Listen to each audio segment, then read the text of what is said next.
Assalamualaikum warahmatullahi wabarakatuh teman-teman. Balik lagi di GEP Media Channel dengan aku Kak Rahmi. Nah teman-teman, hari ini kita bakal ngebahas pembahasan soal SIMAK UI Ekonomi. Seperti apa ya? Yuk kita langsung lihat soalnya. Kabar baik untuk kamu yang mau masuk UI, GP Media lagi buka paket tryout SIMAK UI dengan ratusan soal prediksi, pembahasan video dan juga kelas online. Mulai dari 25.000, kalian bisa daftar di sini. Untuk kamu yang mau masuk UI, jangan bingung. Yuk ikut bersama kami kelas online dan tryout SIMAK UI di GEP Media. Bersama kakak-kakak di sini, Kami tunggu ya. Anyway, GP Media lagi buka paket tryout UTBK IPB.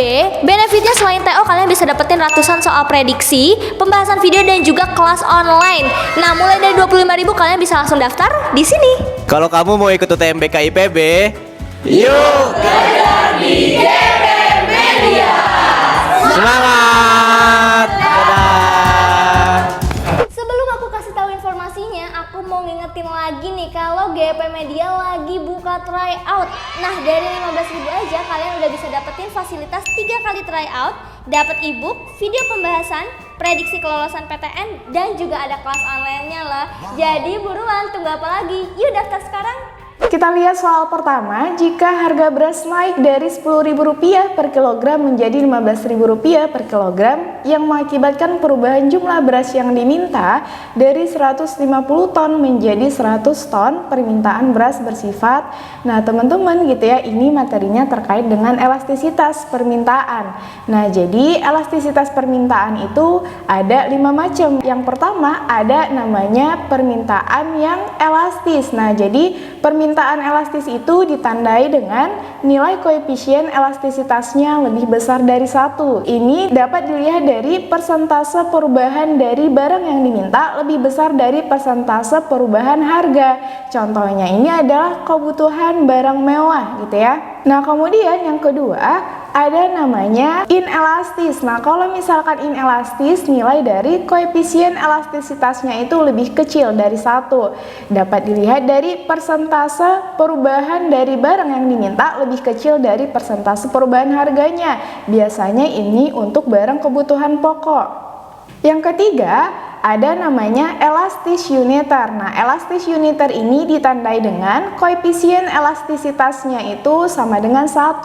Jadi persentase delta Q atau perubahan dari barang yang diminta sama dengan persentase perubahan harganya. Ini contohnya adalah kebutuhan barang sekunder. Yang keempat ada elastis sempurna. Elastis sempurna ditandai dengan nilai koefisien elastisitasnya ini tak hingga gitu ya, dan persentase delta P sama dengan 0. Jadi contohnya adalah minyak bumi. Nah yang kelima ada inelastis sempurna. Nah kalau misalkan inelastis sempurna ini didapatkan dari koefisien elastisitasnya sama dengan 0, di mana persentase dari perubahan barang yang diminta itu sama dengan 0. Contohnya adalah tanah. Nah jadi teman-teman, untuk menjawab soal ini berarti kita harus tahu dulu nih berapa nilai koefisien elastisitas dari soalnya.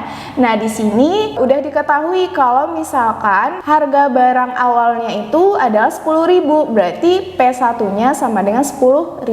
Kemudian harganya menjadi 15.000, berarti P2 nya atau harga akhirnya adalah 15.000. Kemudian barang yang diminta di awal itu adalah 150 ton, kemudian barang yang diminta di akhir itu sebanyak 100 ton. Nah jadi permintaan beras bersifat kalau kita mau mencari nilai dari koefisien elastisitas, berarti kita dapat mencarinya dari rumus selisih dari perubahan barang yang diminta dibagi dengan selisih harga barangnya dikali dengan harga awal dibagi dengan permintaan awal, seperti itu. Nah jadi delta Q ini adalah selisihnya, berarti tinggal kamu kurangin nih, 15.000 dikurangi dengan 10.000 berarti 5.000. Oh maaf, jadi kalau delta Q tadi barang yang diminta ya, berarti ini kita coret dulu ya, ini adalah harganya. Nah delta Q-nya berarti kamu lihat nih, barang yang diminta awal Kak 150, sekarang menjadi 100 ton. Berarti 150 dikurang 100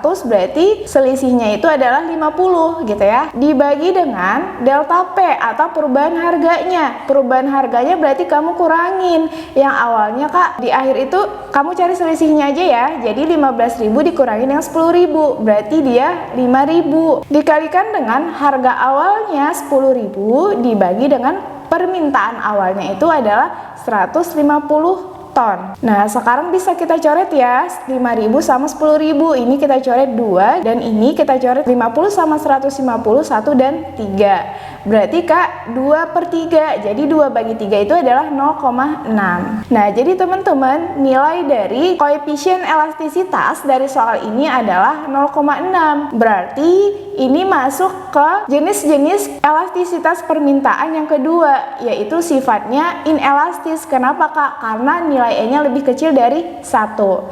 Barangnya bersifat inelastis ditandai dari persentase perubahan dari barang yang diminta lebih kecil dibandingkan persentase perubahan harga. Contohnya kebutuhan barang pokok. Berarti jawaban yang benar untuk soal ini adalah yang B ya.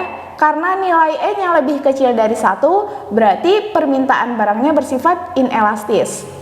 Kita lihat soal berikutnya, peningkatan biaya produksi akan menggeser. Nah, teman-teman, biaya produksi kan di sini mengalami katanya peningkatan. Nah, akan menggeser. Nah, ini materinya terkait dengan permintaan dan penawaran ya. Salah satu faktor yang memengaruhi pergeseran pada kurva penawaran itu salah satunya adalah biaya produksi. Nah, jadi biaya produksi ini kalau misalkan mengalami pertambahan, mengalami kenaikan nih biayanya, berarti otomatis barang yang ditawarkan itu semakin sedikit gitu ya. Karena barang yang ditawarkan semakin menurun atau semakin sedikit, berarti nanti kurva penawarannya bakal geser ke kiri. Kenapa Kak? Karena barang yang ditawarkan ketika geser ke kiri itu mengalami pengurangan gitu.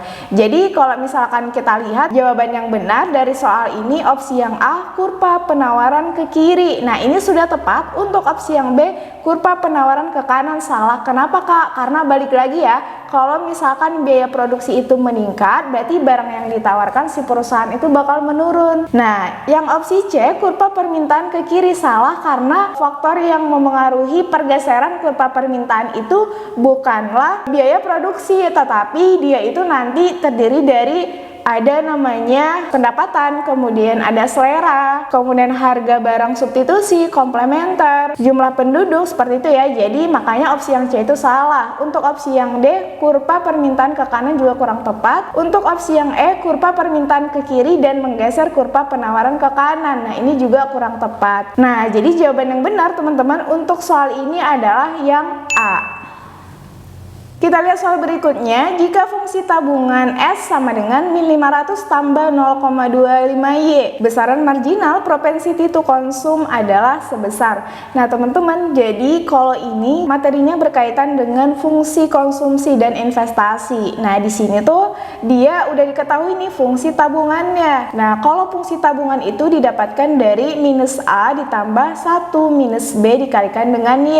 Nah S ini berupa tabungan, kemudian minus A ini adalah tabungan yang berkurang ketika pendapatan kamu sama dengan 0. Nah, kalau 1 min B ini adalah kemiringan dari fungsi tabungan atau biasa juga nih disebut dengan yang namanya MPS atau marginal propensity to save. Nah, marginal propensity to save ini adalah kecenderungan menabung marginal atau besarnya tambahan pendapatan itu mengakibatkan tabungan kamu itu bakal cenderung bertambah. Nah, kemudian kalau yang Y-nya ini adalah pendapatan. Nah, jadi fungsi tabungan ini sama fungsi konsumsi ini memiliki hubungan, yaitu Y sama dengan C ditambahi dengan S. Jadi pendapatan ini sama dengan konsumsi ditambahi dengan tabungan. Jadi ketika pendapatan itu bertambah, bakal mengakibatkan konsumsi sama tabungan itu cenderung bertambah. Jadi mereka ini hubungannya itu adalah positif. Nah, jadi udah diketahui nih Kak fungsi tabungannya. Nah, sekarang yang ditanya marginal propensity to consume-nya atau MPC-nya. Berarti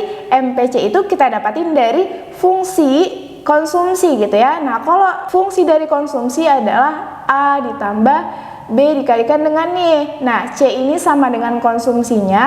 A adalah konsumsi autonom. Nah, konsumsi autonom ini adalah konsumsi yang dikeluarkan gitu ya ketika pendapatan kamu itu sama dengan 0. Jadi kalau misalkan kamu nggak punya pendapatan sekalipun teman-teman, nilai A-nya ini atau konsumsi kamu harus tetap positif gitu ya, karena misalnya kamu butuh konsumsi gitu. Kemudian untuk yang B-nya ini adalah kemiringan dari fungsi konsumsi. Nah, itu yang disebut juga dengan yang namanya MPC atau yang di sini nih, marginal propensity to consume atau kecenderungan mengonsumsi marginal. Kemudian Y-nya itu adalah pendapatan. Nah, otomatis nih Kak, karena di sini yang diketahui adalah fungsi dari tabungan, kita pindahin dulu nih ke fungsi konsumsi gitu ya. Berarti fungsi konsumsinya kita dapatin A tambah B kali Y. Berarti nilai A-nya diperoleh dari mana? Fungsi tabungan tadi. Tadi min A itu 500, berarti A-nya adalah 500 tambah B kali Y. Nah, Kakak kasih tahu ya, hubungan dari MPC ditambah MPS itu sama dengan 1. Nah, berarti B-nya ini kita dapatin berapa ya Kak? Jadi tinggal kamu kurangin aja nih, 1 dikurangi 0,2. Berarti 1 kurang 0,2 adalah 0,75 dikalikan dengan Y. Nah, berarti marginal propensity to consume-nya adalah tadi kemiringan dari fungsi konsumsi.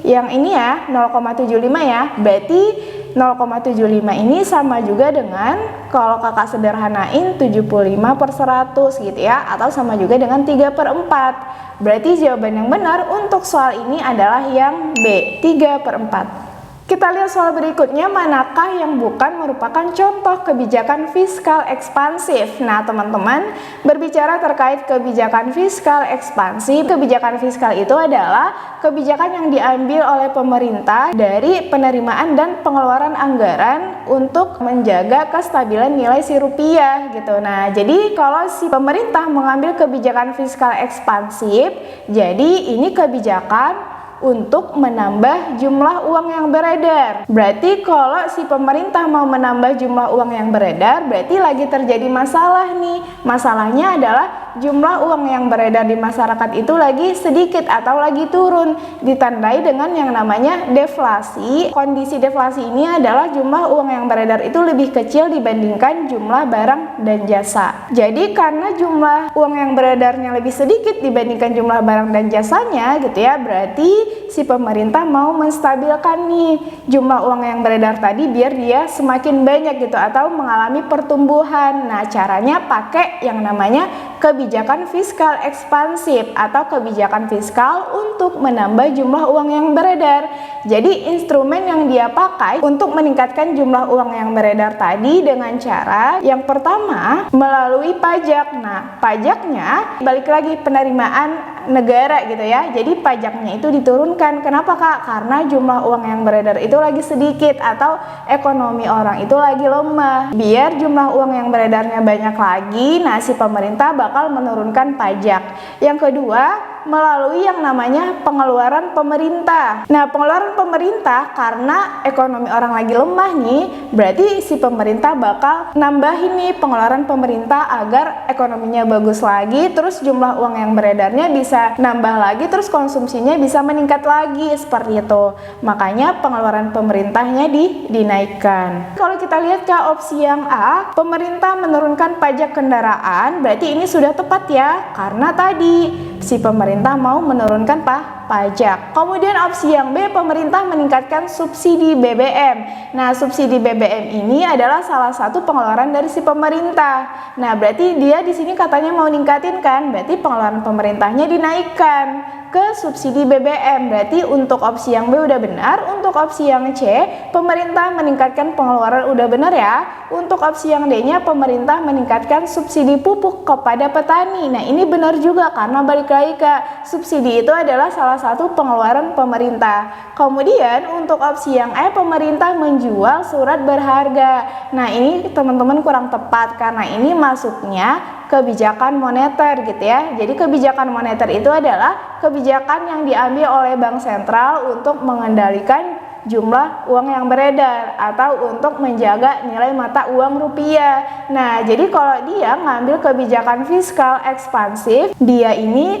bukan menjual tetapi harusnya membeli kalau untuk kebijakan moneter. Seperti itu. Makanya karena ini masuknya kebijakan moneter, pemerintah menjual surat berharga dan itu untuk mengatasi menurunkan jumlah uang yang beredar, bukan menambah jumlah uang yang beredar, makanya opsi yang E itu salah. Berarti jawaban yang benar untuk soal ini karena di sini yang bukan, makanya jawabannya yang E. Oke, kita lihat soal berikutnya, penghitungan produk domestik bruto atau PDB yang tepat adalah, kita ingat kalau GDP itu berarti semua output yang dihasilkan oleh penduduk suatu negara dalam satu kawasan gitu ya, berarti ini bentuknya domestik. Nah, kalau misalkan GNP itu adalah pendapatan dari masyarakat Indonesia sendiri gitu atau secara nasional. Nah, kamu ingat aja kalau GDP Kak, berarti semua pendapatan atau semua hasil output yang dihasilkan di Indonesia atau kawasan Indonesia ya. Berarti kalau kita lihat opsi yang A-nya, gaji TKI di Singapura. Berarti kalau gaji TKI di Singapura berarti kan dia masuk penduduk Indonesia asli nih, pendapatan wilayah negara Indonesia. Nah, berarti dia masuknya ke GNP ya, bukan GDP. Makanya opsi yang A kurang tepat. Untuk opsi yang B, keuntungan bank asing di Indonesia. Nah, berarti kalau keuntungan bank asing di Indonesia itu adalah pendapatan uang asing gitu ya, yang ada di Indonesia. Berarti ditulisnya itu di GDP atau penghitungan produk domestik bruto. Berarti untuk opsi yang B ini sudah benar. Kalau untuk opsi yang C, keuntungan Bank Mandiri kantor perwakilan di Malaysia. Nah, ini kan pendapatan atau kepemilikan si masyarakat Indonesia asli kan, penduduk wilayah Indonesia asli. Nah, berarti ini masuknya ke dalam GNP, makanya ini kurang tepat. Untuk opsi yang D, gaji pekerja Indonesia di bank asing di Indonesia. Nah, ini balik lagi pendapatan warga negara Indonesia, berarti masuknya ke GNP. Berarti ini kurang tepat ya karena yang ditanya GDP. Untuk opsi yang E, gaji para diplomat Indonesia di luar negeri. Balik lagi, gaji para diplomat Indonesia berarti pekerja Indonesia, berarti pendapatan dari warga negara Indonesia. Berarti jawaban yang benar untuk soal ini adalah yang B. Oke teman-teman, itu dia tadi pembahasan soal SIMAK UI Ekonomi. Sekian dari kakak, semoga membantu untuk kamu yang ingin tahu pembahasan SIMAK UI selanjutnya dan pengen masuk UI tentunya kamu bisa ikutan les di GP Media. Untuk info selanjutnya kamu bisa cek di IG GP Media ya. Dadah! Untuk kamu yang mau masuk UI, jangan bingung. Yuk ikut bersama kami kelas online dan tryout SIMAK UI di JFP Media. Bersama kakak di sini, Kami Kami tunggu ya.